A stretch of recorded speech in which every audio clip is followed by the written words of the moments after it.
Colonel Gaddafi and those who still stand by him continue to grossly and systematically abuse the most fundamental human rights of Libya's people. This resolution demands an immediate ceasefire and a complete end to violence and attacks against civilians. I'm no fan of Libyan dictator Muammar Gaddafi, but this is outrageous. The United Nations Security Council has voted not just for a no-fly zone.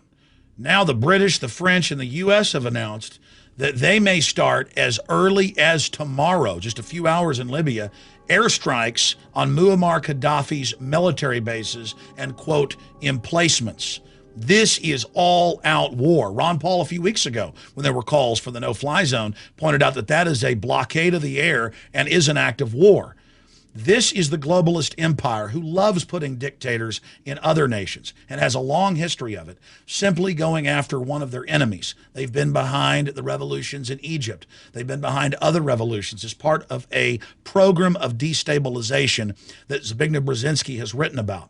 And to watch the U.S. ambassador to the UN, Susan Rice, get up there and put on her Oscar-winning actress skills and say, it's terrible, he might be bombing civilians, we've got to do something. And the UN says, yes, we agree, have a no-fly zone. And then within minutes, it becomes an actual air war, bombing his ground emplacements.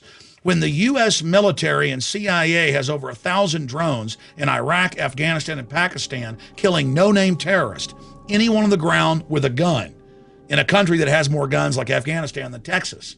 It's so incredibly hypocritical. Our country's bankrupt, our dollar's dying, and while the world is watching the Japanese Fukushima meltdown with radiation set to reach the West Coast tomorrow on Friday, the world isn't looking, and a new war against Libya under the guise of a no-fly zone is about to start bombing ground targets.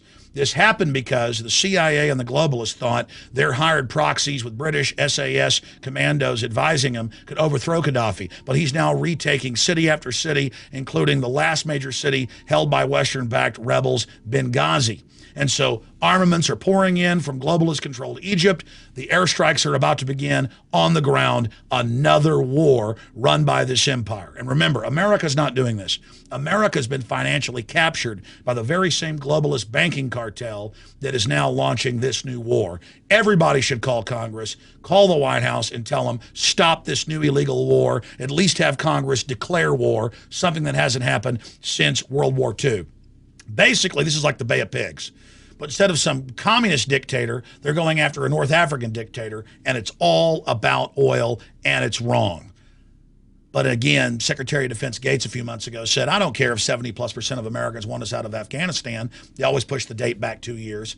And they don't care what we want here or what's unconstitutional. This is about global domination using America's blood, sweat, and treasure, and it's destroying our name. Leave North Africa to the North Africans, like our first president, George Washington, said, no foreign entanglements. Visit Infowars.com and PrisonPlanet.com. When you're on the site, you can also tune in 24 hours a day to my daily radio broadcast. There's also a free iPhone app to listen to the syndicated radio show when and where you want.